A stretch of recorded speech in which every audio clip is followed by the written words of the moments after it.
Boom, boom, boom. This is Jared, and I'm back. Hey, guys. Man, I'm so excited to do this. I'm, of course, Jared A. Brown. I'm your host of the Warriors Quest show. And you're in for a treat is what you are. Okay, thanks for tuning in again, guys. Man, I'm so excited to do this. Every week we get a chance, we all do together when we do this, to spotlight a kidney warrior who's looking for a living kidney donor. And we're doing this tonight, okay? And this is what we're going to do is we're going to get the information out there. All right. So I'm so excited to do this so that we can help this special warrior. I want to thank everybody for watching. Thanks for watching, Bella. Boom. Yes, thanks, Bella. All right, Lisa Baxter, Steve Belcher. Man, congratulations to Lisa Baxter for having won the contest. All right, she's the winner of the book drawing contest. That's awesome. Congratulations. That's so cool. All right, so man, we've got a great show tonight, everyone. So I've got a very special guest, and this special guest is going to impress. All right. She's an Empress, so she's going to impress. All right. So what I'd like to do is I'd like to ask you to please share this broadcast. All right. Because the more we share this, the more we can actually, don't be stingy. All right. Please share. The more we share this, the more chance we have to reach more people, a bigger pond, right? And we want a bigger pond. So please share this so we have a bigger chance of actually reaching a compassionate living kidney donor. But I'm gonna introduce, all right, a very special guest. But before I do that, all right, I'm going to introduce, all right, I'm going to introduce two people. She also has an advocate that she's brought on as well tonight. And so we're going to hear from Joan Joanie Frink, and we're going to hear from Grand Chicas C. Bray. I probably messed that up, and I'm sorry. I apologize. But I'm bringing on two very special ladies, and we're going to knock this out of the ballpark tonight, guys. So let's give them a very special Warriors Quest show welcome. All right. Please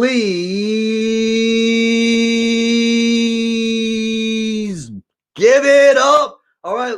Let's go. Let's go. Let's go. Let's go.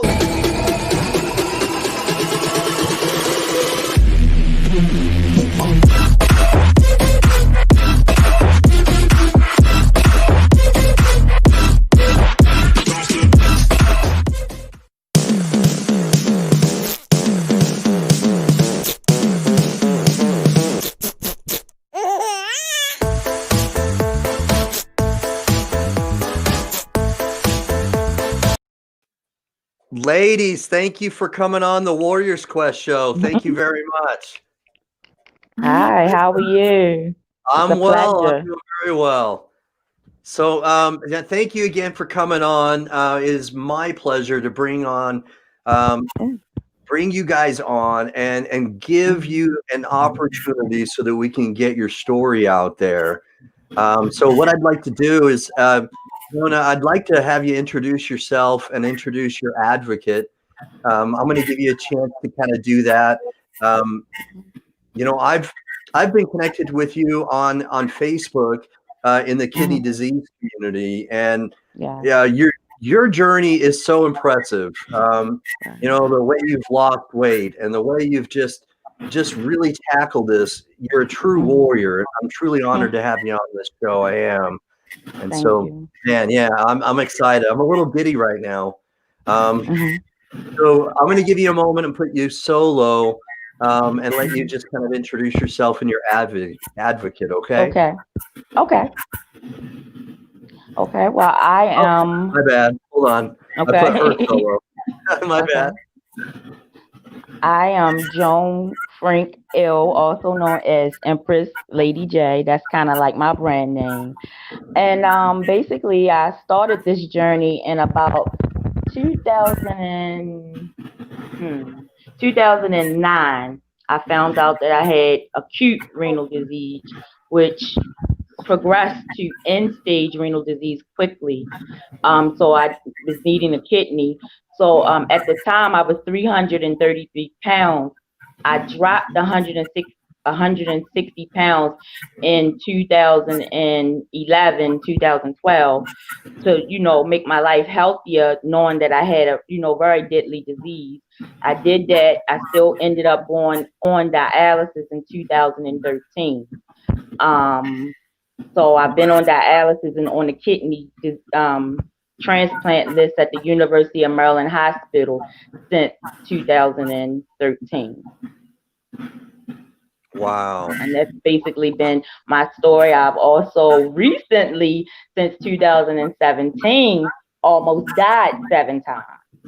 What? With the last, yes, because I the catheter from the catheter that we get put in on our chest to do dialysis, and it stuck a hole into my heart.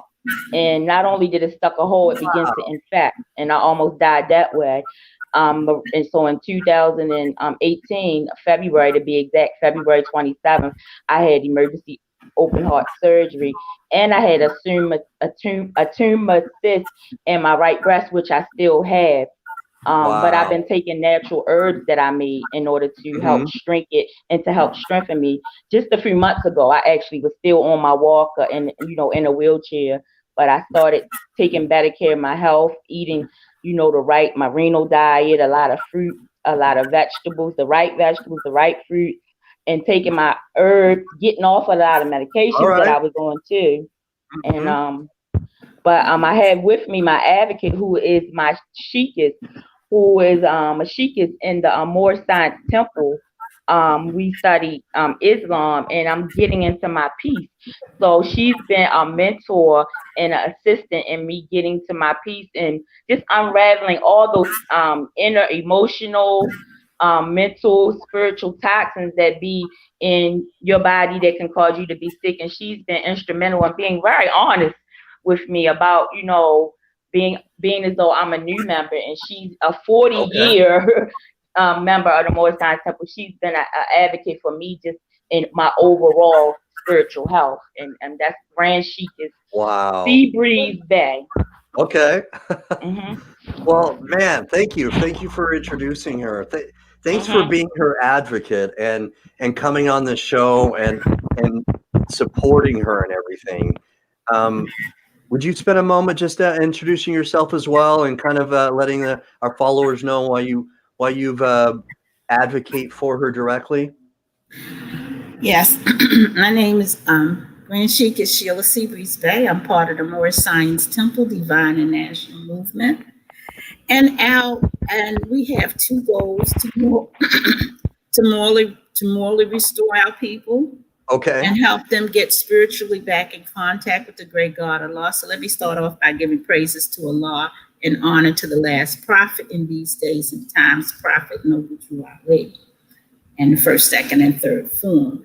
I like to also, and coming into the Moore Science Temple, you get a plethora of lessons. Okay. And what you have to do is study yourself.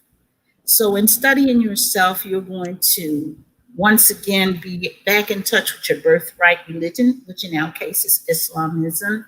You're going to be taught how to relieve that mental frustration we live as a people by clinging to the names and principles that delude to slavery, such as Negro, Black, colored. And Mm-hmm. because one of the things you have to understand, as a people, we've never gone through an emancipation process. So over the generations, we have developed the same mentality that we had on the plantation. So in these and that and the thing about it, it didn't just happen to us, it's happened to our whole country. Mm-hmm. We have left the path of citizenship and taken on social issues in place of citizenship. And when we all understand that, and when each of us are protected as a citizen, we have true equity in our country. Mm-hmm. So we also teach how We teach health as well. You change your diet. There's certain things we don't eat, such as um, crabs, pork. There are certain things we just don't include in our diet anymore. And then we have sisters who can teach you how to juice, how to use herbs, um, and how to help cleanse your body. But first, the main thing you must do is get back in touch with your spiritual side, because Okay. that is the key to healing. Because once we realize that we are the creator we're looking for, the great God, Allah, has put a piece of himself in us, Mm-hmm. we're able to think differently. We're no longer just relying on our own selves, which is very frustrating in actuality. Once you tap into that greater resource, then you're able to see things from a different perspective, because to heal, you must be at peace. Mm-hmm. Wow. Yeah. Wow. Well, I appreciate that. Thank you. And again, what has driven you to advocate for her directly? It, Well, all she had to do was ask. okay. All right. I like that. All right. I love it. Right. That's what we're about. Uh-huh. We're taught to love yourself, love your brothers and sisters. Mm-hmm. If your sister's in adversity, assist her. That's what we're taught. Right. And Okay. if you love yourself, if a sister comes to you and asks you for support, that's what you do. Mm-hmm. Well, I think you rock. I do. I think you rock. I think that, that advocating for her directly is admirable. And I think that the more people that step up when someone needs help, the better. And I love that. Right. That's awesome. I have a kidney story as well, but I don't need a transplant. I only have one. Mm-hmm. Wow. I had cancer, so yeah. A cancer survivor. That's wow. Yeah, so I understand very much the plight to need help and to reach out to society in general for support, because and that in itself is healing, and itself being able to reach out and to receive that love and that support, and just doing those necessary things. Self-reflection. Well, Joan, tell us a little bit about how long you've had kidney disease. How did you find out that the acute, that you had acute kidney failure, and how long has it been since you were in kidney failure? Right. Basically, this is a crazy story, but I actually was out on a date, and the doctor called me and was like, "You need to go to the hospital immediately." And I was like, "For what? I'm feeling fine. Like, go to the hospital." So I went there, and they showed me my blood work, and my creatinine was about, I think, 8. Yes. So he went with me, and then I told him he can go home because I didn't like him anyway. So, but that was some years ago. That was some years ago. But it was just funny that it happened that way. But I was feeling fine.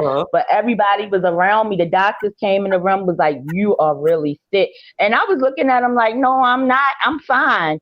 But I didn't realize, because I was in denial at that time, how bad, things was. And that was in 2009. That was in 2008, because everything just came crashing. I lost my house. I lost pretty much everything because I had to go on disability. It was just a mess. It was a nightmare. I had children. But honestly, because of that stuff, I'm stronger now, because it changed my world. Rocked my whole world. It sounds like it turned your life upside down. Woo! Did it not? But through finding my peace is why I'm still able to fight, and why I know that my time is coming, because I've been getting away from just looking at it from the physical and getting to the spiritual and mental part of it to attack this. Because if you try, I tried to approach it that way and it wasn't working. It was some other things I needed to work on. So I just been digging deep. That's what we taught, to dig deep within yourself in order to begin that healing process yourself. And the creator, Allah, will work with you. You just a co-creator with him. But you got to let him do him and you do you. And that's what I'm doing. Digging deep within me to reveal, get all that toxic, whether it's physical, whether it's emotional, whether it's mental, whether it's getting all that toxicity out of them, dialyzing it out of me through my studying. And I'm feeling better, taking my herbs. I got off a lot of that medication that I was on, and I'm back walking without the use of my cane and walker. I just got off that literally amazing. 2 months ago. That is amazing. So you're telling me that you don't use a cane right now? I don't use a cane. I don't use a walker. But when when people first seen me a few months ago, I was on a cane walker and I was swollen all over. That's why I started back taking my herbs, especially when I got COVID, because that took me down. And after you heal from COVID, then you got to heal from healing from COVID. It's crazy. I was already healing from open heart surgery and a whole bunch of other stuff, with, vascular problems. Then bam, COVID came. Wow. But I made it. So you've had COVID, you've tested positive for COVID, and you've been able to, wow. Came back from that. You're a tough cookie. I ain't here for nothing. I can tell you that much. I'm not here for nothing. Yeah. So, and I'm going to say this one last thing. The reason why I'm here today is because a doctor by the name of Dr. Mark Kligman hurt my feelings. He hurt my feelings because he seen me at McDonald's. And I was trying to lose weight because of my numbers. Remember, that's what they focus on, them numbers. He said, with your numbers, Miss Frank, the last place I should see you at is McDonald's. I mean, he was so upset with me. Serious? And he really hurt my feelings. But then I began to analyze how right he was and how there was changes that I need to make. And because I began to make those changes, I dropped 160 pounds. Wow. So he hurt my feelings in order to save my life. So I say that Sister Seabreeze is kind of known in our circuit to kind of hurt people's feelings. She kind of hurt my feelings before, but guess what? You need them kind of people to hurt your feelings to save your life, and they honest with you, and they're going to give it to you based off of truth. That's what she's been taught the last 40-something years. So that's all she's going to give. So people told me, like, girl, you and Seabreeze Bay ain't going to get along. And it's so funny that's the person that's right beside me to save my life. Once again. So you better be careful of how you analyze constructive information that's given to you, because it could be saving your life. All right. If you don't listen and don't respect the elders, you could be losing your life. So I give her much honor. Yeah, awesome. I like that. So you guys have bonded then. That's pretty cool. So Bella has a really good question, ladies. She's asking, when you had COVID, did you have any symptoms, or were you asymptomatic? I had symptoms. I felt like I had the flu and had got beat up and hit by a truck. And one day my daughter, she had came in, and the only thing because you go from feeling cold to feeling real bad sweat. Wow. And you just go through both. And my daughter just came in when I had the humidifiers on, because you need a humidifier. She had, when I was at dialysis, they had sanitized the house. So when I came in, they had a room with a little small refrigerator, a dehumidifier, and a microwave. So all I had to do was reach and get stuff. I ain't even had to get out of the bed, and didn't nobody had to be in the house with me. So they made it very convenient for you. Yeah, they made it convenient as much as possible. So that helped out a lot. And the herbs, I think somebody had asked which herbs did I take. I made my own blend. I have my own blend of herbs. I call it dirt. And it has sea moss, it has black cohort, and a couple of other things. A lot of heavyweight spirulina, and those things are immune and energy boosting, and vitamin boosting. So it boosts those things. So even when you down, it's still fighting. So that it helps break that stuff up that was on my chest that they say that was killing people. It broke Right. all that stuff. Okay. So I was coughing out saliva a lot. It was breaking it up. And I didn't have to use the Mucinex. That did it. That and That helped I clear up also, some of that. yes, and I also drink certain teas that that I make. So it helped me get through because it was rough. It was like having a real bad flu and getting beat up. That's how you felt. So how long of a time did it take for you to feel somewhat normal again? Was it a couple weeks or? It was like a month after. Once I found out to get my energy level back. But the good thing about it, once I found out that I had COVID, I fast. So I was just doing fruits, vegetables, and like healthy stuff for my body to cleanse my body and get my white blood cells fighting because that's what I needed. My mother's Sure. a nurse.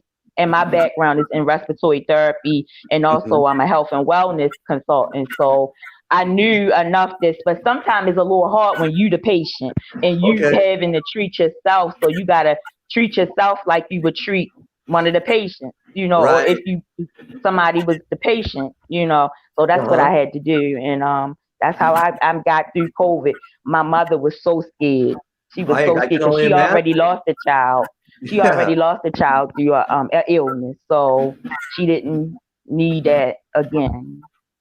So Wow. it was an interrupt, but I just knew that I wasn't gonna give up on myself. That's I just got to that point. Once you done been on them operating rooms and have so many vascular surgeries and go through so much that I've been through with this illness, you just get to the point where you be like, and what's next? Like what else? I just What feel like else? Right. honestly, we as a society, we done became some punks. And every time we face challenges, we back down and we get scared. We got to start just like, you got to get back up and fight. It reminds me how my mother always said, get back up. And Get she's back not up. an emotional person too. She's Yeah. actually a lot like Sheik is Seabreeze Is Bay. that right? So I'm very good at dealing with people that's just directly honest, and it might come off brutal, but that's the kind of strength No, I'm used to. speak the truth. Speak the truth, because And I made a promise to myself that if I make it out of that bed, that I've been in the bed for 2 years. If I make it out of that bed, that I was going to really get out and live my purpose. And that's just basically help save fallen humanity, whether it be through illness, whether it be through drug addictions, because I have background in that. My mother has been a behavioral health specialist for the past 35 years. And, I guess it rubbed off on me. that So rubbed off I on like to you. help people. Yeah, I like Good. to I help love people. I don't like to be a patient. So it. I don't want to be a patient no more. I want to get back to doing what I do. And that's help people. Yeah. Awesome. So go, And she also has to remember she needs some help. So she still yeah, needs that kidney. All that strength That's she's putting true. out there, that's the hardest she part, also isn't it? has to remember Yeah. that That's she's true. still here. She's here to let everybody know that she does need a live kidney donor. So That's true. so that she can pursue what her Right. dreams are and helping uplift humanity, uplifting Right. fallen humanity. Right. So, we don't want to, because you sound so strong. I don't know, people might be a little, No, no, Right. no. Be like, she don't need no kidney. Yeah, but I do. I Yeah. actually need it more than I give off. But it's probably because I'm so like, I'd rather help somebody else than like it's a young lady at my dialysis center that if somebody came and say we got a kidney, it's for you or her, I would say give it to her. Honestly, that's how much I help other people. No, I like And the passion. I do. I love it. but yes, I really do. And I need one as soon as possible because it's down to the wire for me. So I Well, humbly do. we absolutely want to get the anyone that. information out there, and Mhm. that's what's so awesome and amazing about this kidney disease community is we can come Mhm. together and do great things. Right. So I'd like to talk about that a little bit more. So in 2009, roughly, you had the acute kidney failure. Right. How long did you have to go and do dialysis pretty quickly thereafter? Nope. The goal was to lose weight. and hopefully Okay. that would help, with some things. And it did, but it got to the point where that wasn't enough, and I had to go on dialysis. But I was scared because I was kept being told stories, horror stories about dialysis. Mm-hmm. So I was really scared. That is scary for anybody. I mean, the needles and just everything that goes along with it. Yeah. So are you doing in-center dialysis right now, or are you doing home I'm back doing dialysis? I'm back doing in center. I was doing home hemo through next stage, but because of the issues with my vascular issues, I needed to come back. And because I had Oh, had open heart surgery, they wanted to right. monitor me more. So I came back to I'm the center. I'm just totally amazed by that. So let's talk a little bit about that for a moment because you brought it up, and I'm just amazed. Your Hmm. journey has been just amazing, but open heart surgery. Um, okay, you talk about, sometimes getting knocked down and getting back up. This Hmm. is a case where you got back up, but how amazing is that? Um, It took 2 years. wow. And a lot of tears. Sure. Still a lot of tears, but it Amen. Yeah. reminded me, I just, my mother, It, I made my mother a promise in 2005 that I haven't been able to deliver on. I told her that I was going to get her dream home. okay. And I need my kidney so I can finish taking care of my mother, and also to set an example to my children. I don't care how many times you fall, get back up. I mean, what better example would be? Because they didn't see me fall a lot, and they didn't see me fall real hard. Uh-huh. And to them, I don't know. They don't think I could fail. So I can't disappoint them. So I just get back up, and it hurts. It hurts a lot. I'm I can only constantly in imagine. pain. I'm in Yeah. constant pain with still having a tumor in my right back. I'm in constant pain, but I'm in constant prayer too. And it Wow. do help. It helps. Hmm. And asking people to pray for me that I know that have pure intentions, it helps.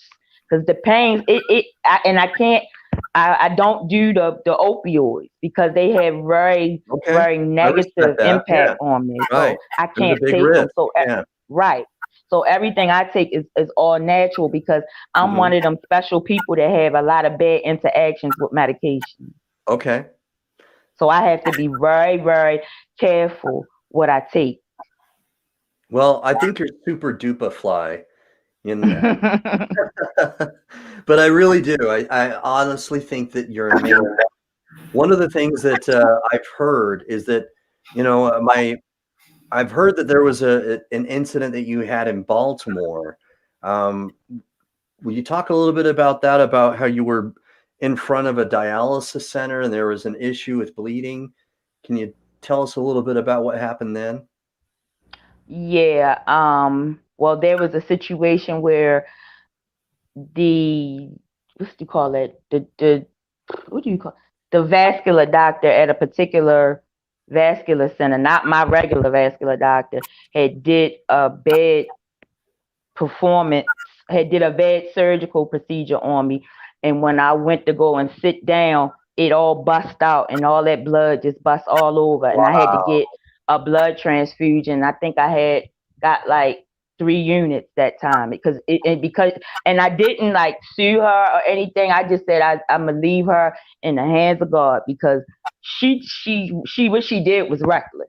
I won't, mention her, but what she did Hmm. was reckless. She tried to do a surgery and she went on her ego instead of just realizing that she shouldn't did it. She left one leg, then tried to do another and put my body in so much stress that and then she tried to bandage it, that when I went home and sat down, the bandage popped and this blood just went all over the place. I lost Wow. a lot of blood. Almost could have died. I could have literally died. Yes. Another one of those freak accidents that happened. And I just said, you know what, I'm gonna get into my peace because this can't be happening. Sometimes you be in situations and you don't even believe that that's what's happening. Hmm. So I done been through the wire when it comes. I can tell you numerous other situations. I done been through the wire when it can come to with this illness and with just craziness happen, and having to recoup from. My leg was so swollen after that situation. I was in so much pain because the pins from putting that catheter in my leg, because that's what she was putting the catheter in my leg because I can't get it up here anymore. It she hit a nerve, a bad nerve in my leg, and I was in so much pain. I was just crying and crying and crying. I was evil. I was mean, but it was just my leg was puffy, my face was swollen. It was a mess. It was a whole mess. And my bad. I got some phone calls. Can you take that down? Why would you put that out? I didn't say her name. I just put, and I showed the pictures of this blood, and people were scared because it was so much blood. Sure. It was. I lost a lot of blood. That sounds like something that would be very alarming. How were you able to calm down when that was happening? My mother is my biggest supporter. I mean, she get on my nerve because she's blunt and because we are so much alike. She get on my nerve, but I love her to death because she never fails me. Okay. Even when I don't think it's the right way, is a reason why I picked her to be my mother. So my mother has a nursing background and again, behavioral health. And she knew that I needed to be calmed down because being stressed was not going to make that blood issue, that wasn't going to, help it. Okay. And especially too with my vascular issues. Mm-hmm. And I have, if I get too stressed out and the veins pop, I actually go through a phase where I go blank and I'm blind actually. That's what stress does to me. So I have to put special effort to not be stressed because it affects my motors to the point where I begin not to see. And I don't know how long. Sometimes it'll last an hour. Sometimes it'll last for days. And that's not a good feeling. Well, that's a part of the emotional and mental part of having a disease like dialysis, where like my people at my dialysis center, they just as close to me as my family. They know just as much stuff about me as my family because I see them all the time. Yeah. Mm-hmm. Yes, you see them all the time. They're there. Mm-hmm. My FA facilities administration now is perfect compared to what I had before. They had to get rid of her because she would do stuff like be mean and not let patients get dialysis. So she would, you have to be there at 3:30. You get there at 3:31, you can't get dialysis. She was just mean for nothing. But then my new dialysis manager, he's extra nice. So I don't really think about her. He's the complete opposite. He goes beyond the call of duty to, assist his patients. And then you find out he had a family member that had that, that was on dialysis. So things affect him differently because he understands that emotional and psychological part from being the caretaker of someone that had kidney disease.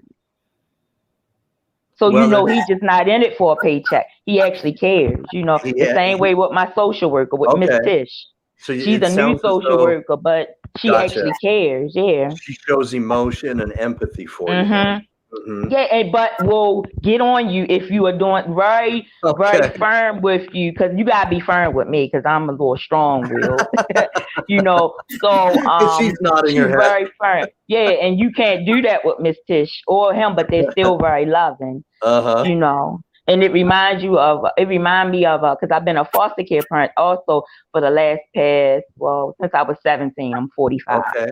So I've been a foster care parent, and we used to have this training that I actually teach it now. The difference between discipline and the difference between punishment. My new people, they know that they discipline the patient, meaning it's loving help, but punishment, you are hurting someone when you are offering punishment. And that's how we, what you do with the children. You can't punish children. You discipline them. That's the same way with a dialysis patient. You don't discipline them, you you don't punish them, you discipline them. But that's the same way with Allah. He don't punish us usually. He usually No, he punish doesn't. us. No, we Yeah. do that ourselves. Yeah, that's true. Yeah, we do that. We do That's true. our own punishment. Yeah. He So, disciplined. So man, wow. What I'm gonna ask is, because you bring what I really like, okay, is you bring a lot of passion, okay, mhm. and I like passion. I bring a lot of passion because I Mhm. firmly believe that this is my calling, and that I want to Right. help people who have kidney Right. disease. And Right. so I love your passion. Right. So Grand Chica's Seabreeze, tell me a little bit about your perspective on her passion, and how you think this may help her. Because I do think that sometimes, and I agree with you, by the way, that sometimes someone with a really upbeat, passionate personality, sometimes it can be misunderstood that that person's really not sick, or is really okay. However, we want to make sure that we also talk about some of the things that are really not that nice, and she's talked a little bit about them. She's survived quite a bit, Mhm. man. She's such a warrior. But if you want to talk about that just for a moment, I'd love to hear your perspective.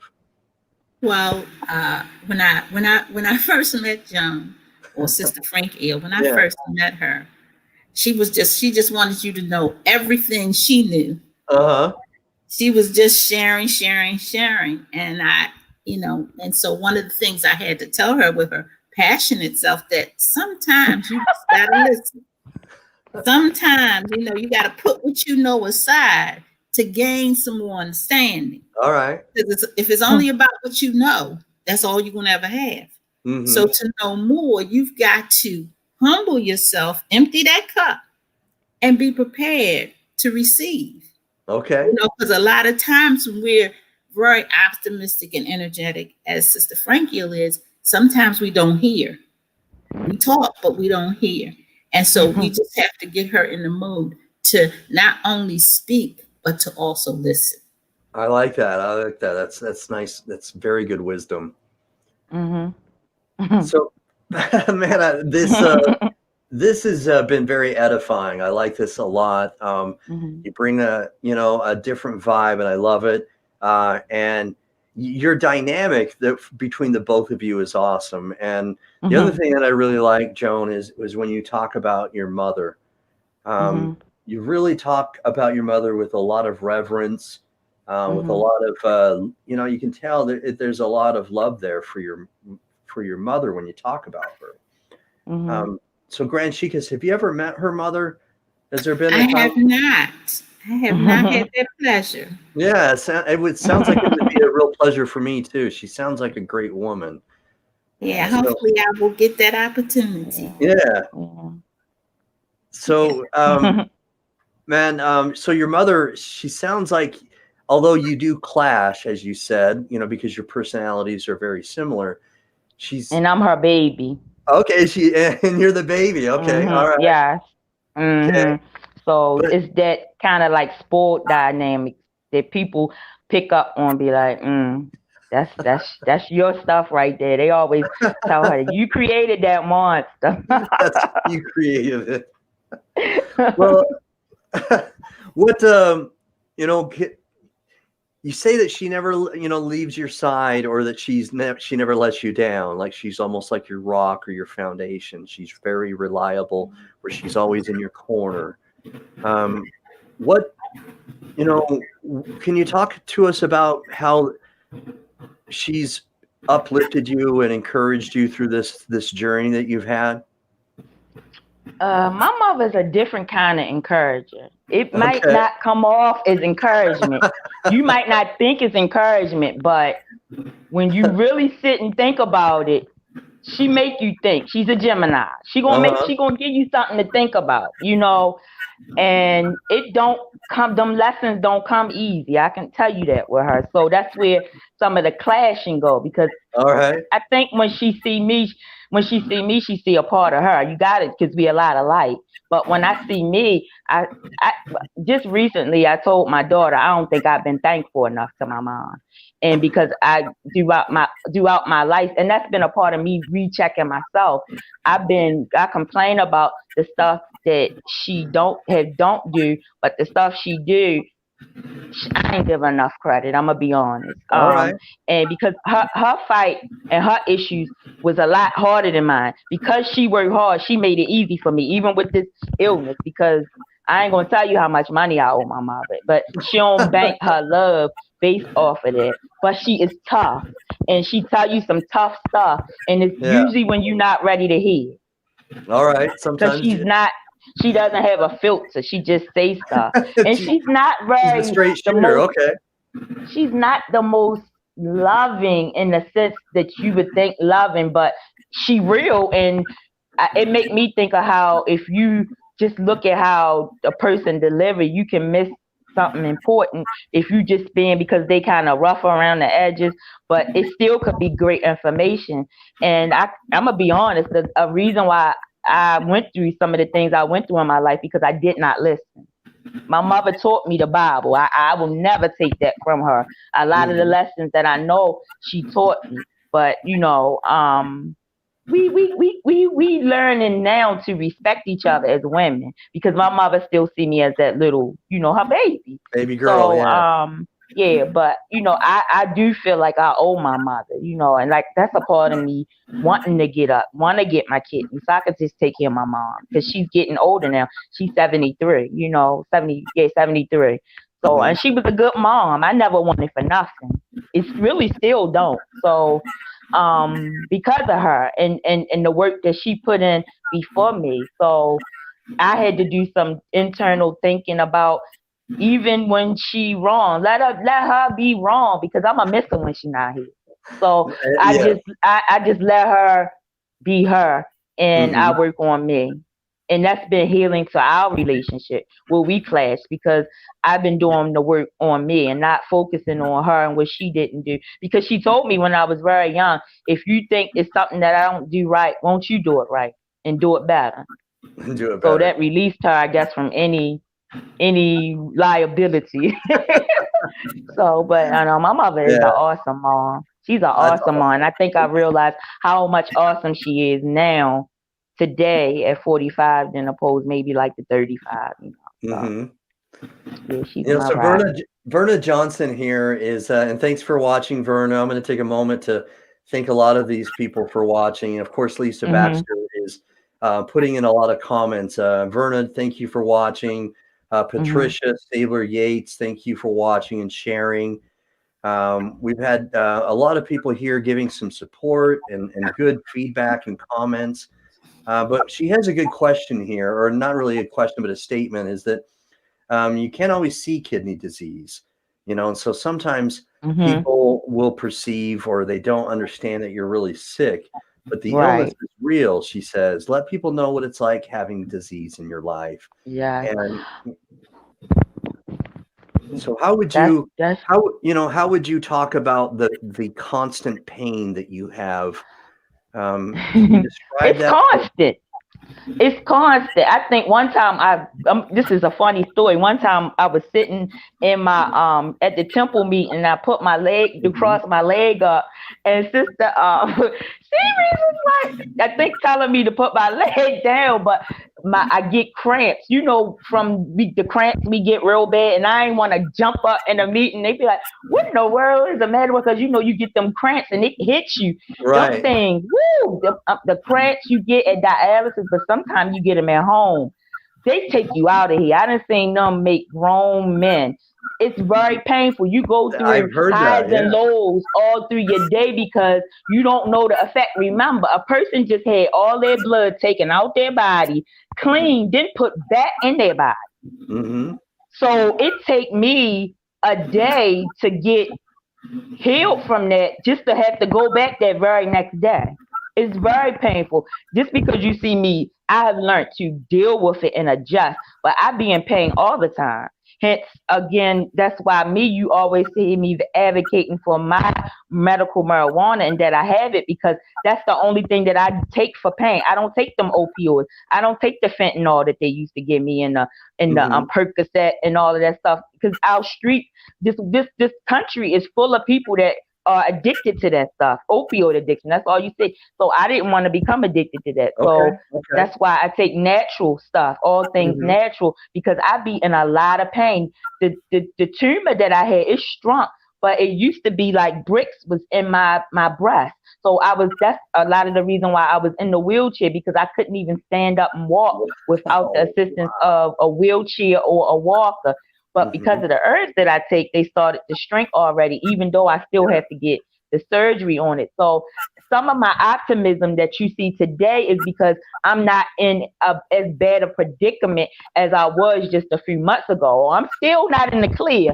And I get what everybody is saying, that I have to allow people to take care of me, because that is something that I struggle with. I struggle with asking people for anything, because sometimes you may not get it. So I've learned to kind of put as much reliance on myself. So I don't care how bad of a situation I'm in, I don't be disappointed, because I don't like disappointing myself. So I try not to.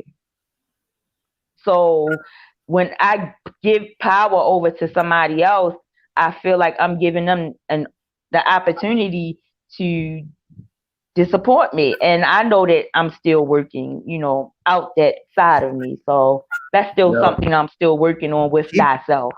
I think what Lisa Baxter here is saying, and there is a balance, obviously, but be true to yourself, and she's saying stay on fire, sister. So keep your fire, keep that passion, because that is a good thing. But it doesn't necessarily mean just because you have passion that you should always be negative, or that you should always let people know, oh my gosh, I'm in so much pain, and be like, and I don't like to do that. And that's what I don't want to do, because I don't know what they might be enduring. I think right now we living in a time where everybody is enduring something. And I get people tell me, they be telling me that they get strength from me, and they don't be having half the problems that I have. And they get strength from me because they see me have all the problems and still manage. Well, you don't know what other people are going through. You don't. I agree with you. However, your passion is real, as Lisa's saying. It is real, and I love passion. Passion moves us, and if used in good ways, it can be very, very effective. But I also agree with Verna. It's okay to ask for help. Doesn't mean you're weak. Sometimes, we ourselves, we almost think we're going to be perceived as weak or vulnerable, when we ask for help. Right. And it's natural. A lot of us feel that way. It's hard to accept help sometimes, that's called something else, though. Yes. That's called arrogance. It is. It's a form of arrogance, because it's okay. Right. It's okay to and I struggle with that myself, so I really understand. Yeah. But it's okay to ask for help. It is. It's okay to hear no. Right. It's okay for people to say no, because that's something we I have think to learn that's how to it. accept. It helps us. No's helps us to strengthen ourselves. If all you ever hear is yes, you never grow. True. Yeah. You're not going to stay stuck. So no is a is a stepping stone to moving forward and growing. So you have to accept some no's in your life. Yes, that's true. We do. If we don't have trials, tribulations, and things that go wrong, and everything's just a bowl of cherries or a bunch of roses, then that we don't grow and develop, and we don't learn from things, and we don't become better people. So that is something we have to go through, because let me ask you, because we're going to be we're getting close to the end of the hour here, but I want to talk about this picture. I want to bring it up here, ladies.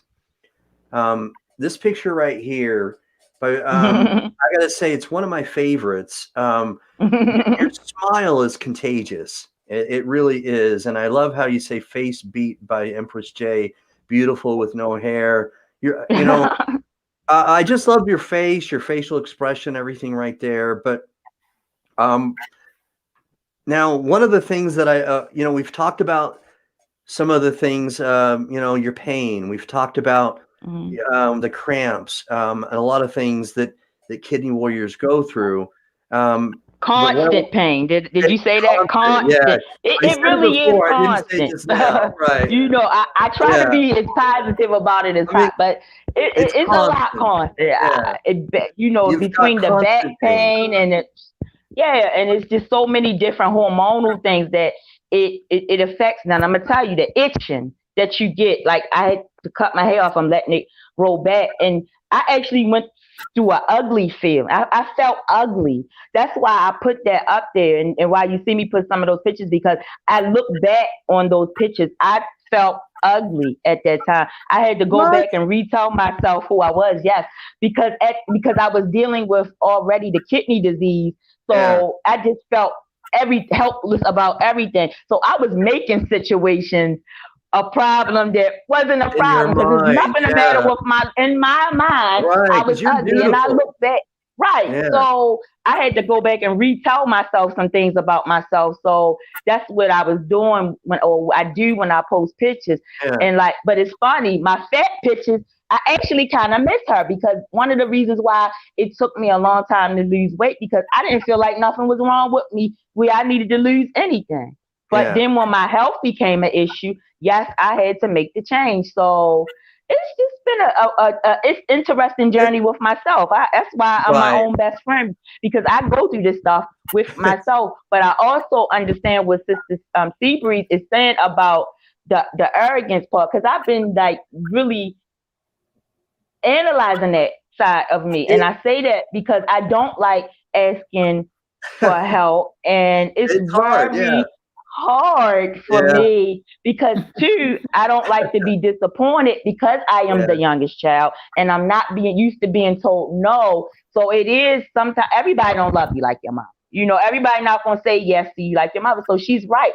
I teach leadership training in business and multi-level marketing. That's some of my background also. And we teach people that the yeses will build your business, but the no's will build you. That's what we teach in that leadership. True. So she's absolutely right. That's what I mean when I say she doesn't tell you anything wrong, or you just got to be willing to accept that what she, or agree with that what she's saying is truth. But once you agree that it's truth, and truth is Allah or God, the source, whatever you call them, then truth you just gotta accept it. Yeah, truth so you can't.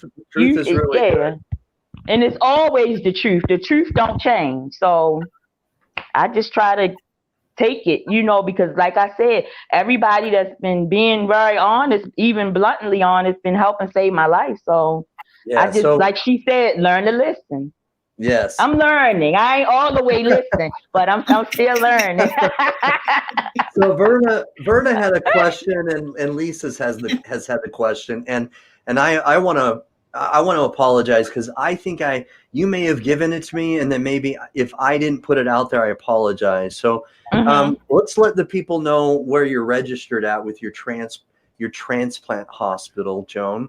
So that, and then what I'll do is after, or if someone's listening, they can do it for me. And after the show, I'll put it in the comments section so that people can see it and respond to it as well. Okay. Okay. I'm a transplant patient at the University of Maryland, UMMS, at 22 South Green Street, Baltimore, Maryland, 21201.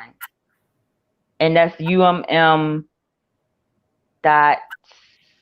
If you just put in UMM, University of Maryland, it'll come up. I can't remember their You're fine. website. Yeah. University of Maryland Medical Center. They the best. University of Maryland Medical Center. They the best of the best. Best of the best.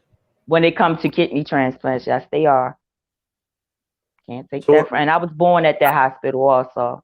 What do you I like? have a long What do you history. like about them, and what is it that you think they excel at? They definitely excel at kidney transplant. even though they can be a little bit disorganized, but they excel at that. I do actually want to meet with the hospital very soon because there's some issues when it go to class issues. And there's some issues that I've seen in the emergency room, being as though I used to live at that hospital.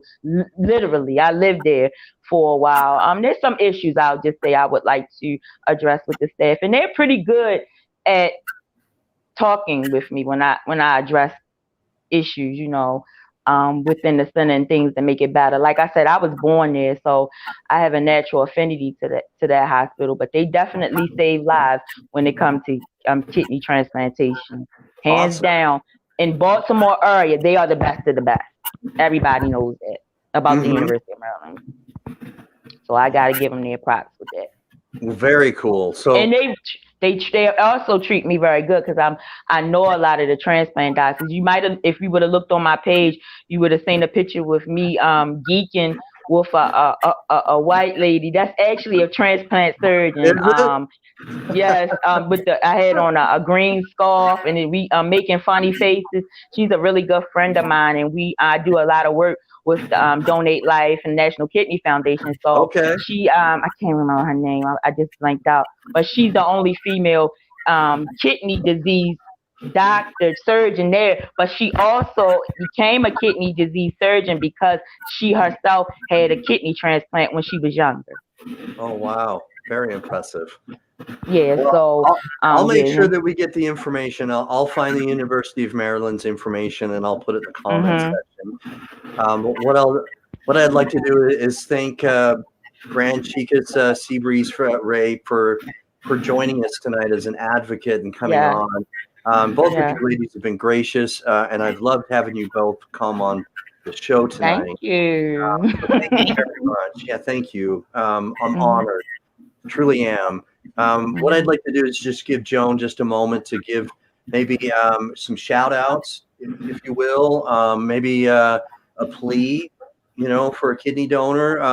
What would you like to say to people that are watching and maybe a potential kidney donor that may be watching as well?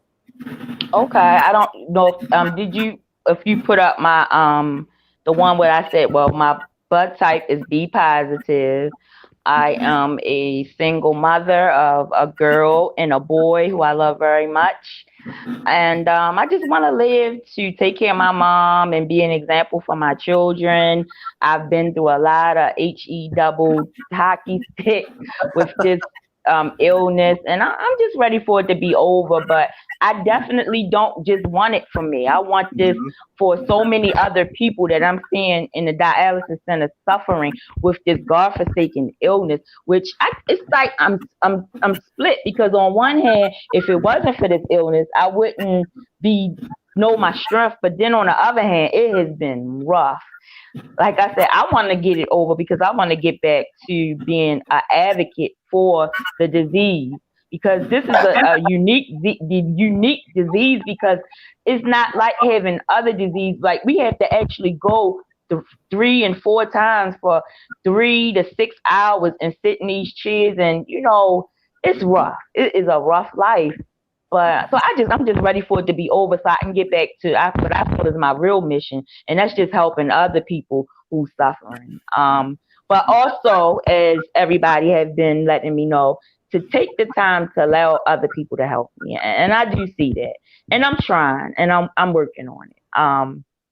But I'm gonna always be my own first advocate, as my mother raised me, and as my father, I've always been his advocate, as being someone he looked up to, and I'm his daughter. He's always looked up to me, and I honor him for that. So I'm just thankful, and I'm continuing to be thankful that and pray that not only myself, that other people with this godforsaken disease get the help that they need in order to restore their life.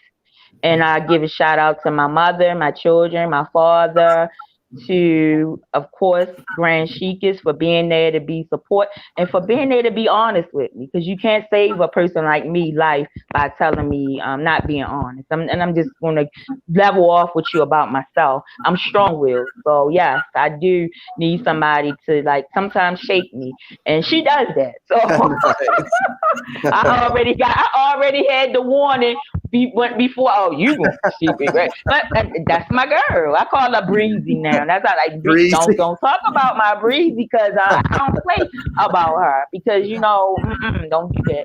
So like I'm learning. At 45 years old, I'm still, and I will forever remain a student of life. That's good. We should all learn. Mm-hmm. Hmm. Well, But if you can help me, I'm here, and you won't regret it.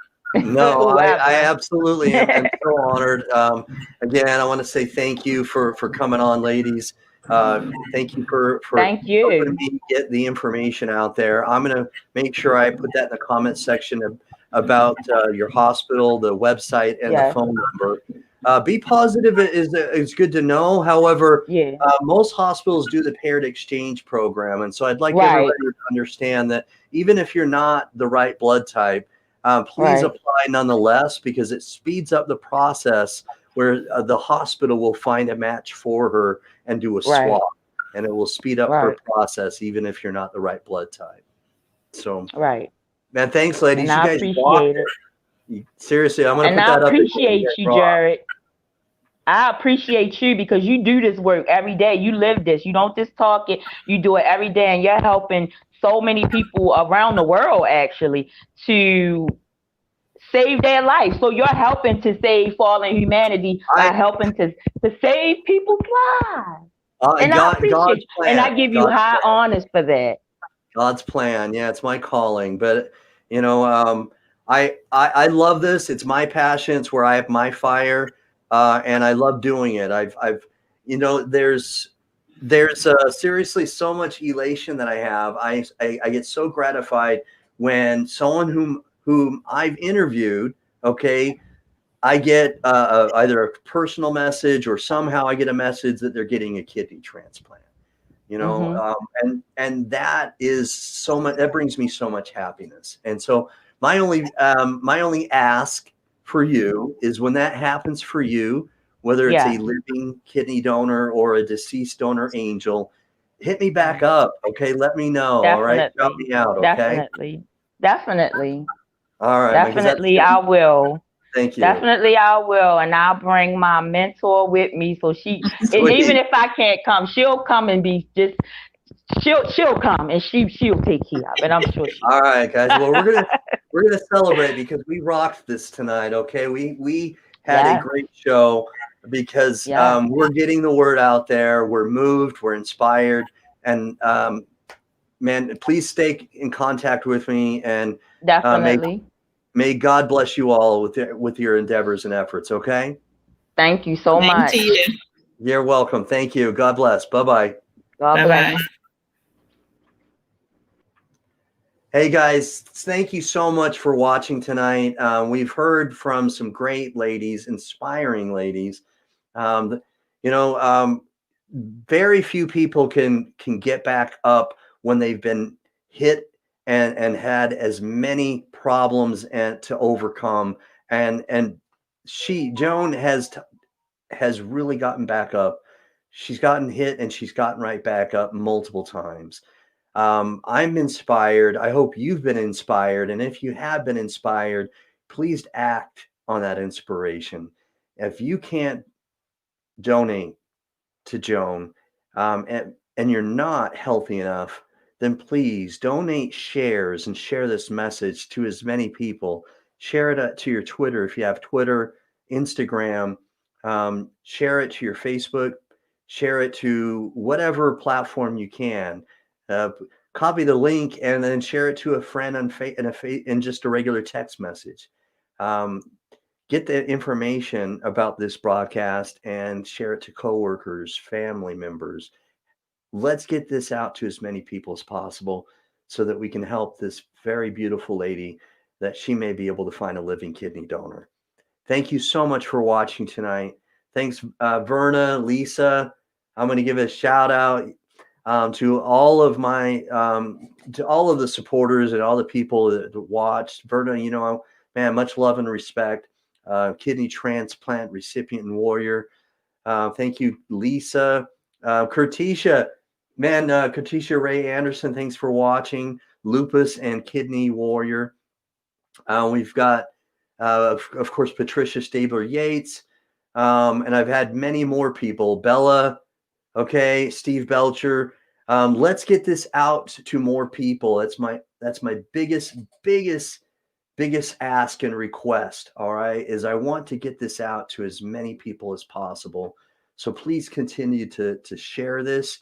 All right, please click on the share button wherever it might be. All right, on your device, click it, and let's get this out there so that we can reach this.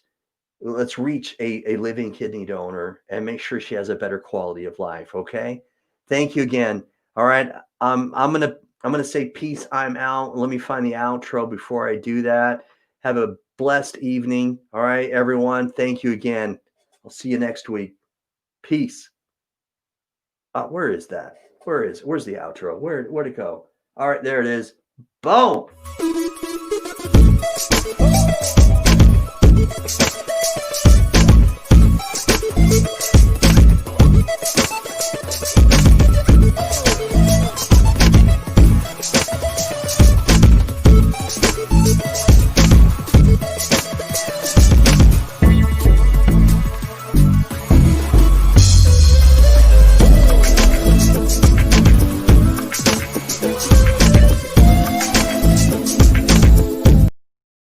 Thanks again for watching. Here's the out.